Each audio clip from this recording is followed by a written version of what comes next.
Hello everyone! Today we're going to be going through how to use Cosmo, the Cloud Academy bot.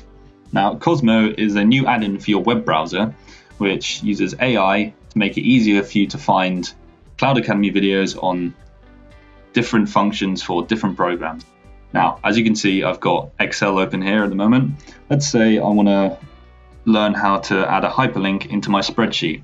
Now all I've got to do to learn that is go up to the top right corner where the widget lives. See, you've got the Cloud Academy logo. It even says speak to Cosmo.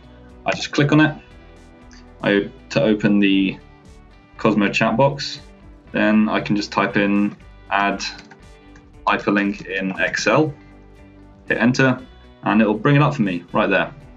Now the video is a bit small, I can't read that, so I'm just going to click picture in picture. I get this even smaller window, but I can move it around. I can resize it. Quite convenient.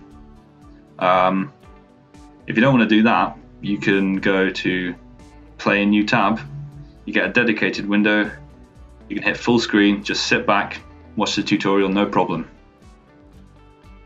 And one of the things you have to be mindful of with Cosmo is that you need to be specific with what you ask it. For example, I can't just type in hyperlink. It won't know what I'm asking for. Moreover, if I just type in Excel, it'll bring me too many videos. It brings me every single video with Excel. It's not helping anyone. So you just have to make sure to type in what you want to do and in what application you want to do it. And it'll have no problem bringing you the video that you want. Like so. Now that's really all there is to it. So yeah, that's how to use Cosmo. Hope you find it useful, and we'll see you next time at the Cloud Academy.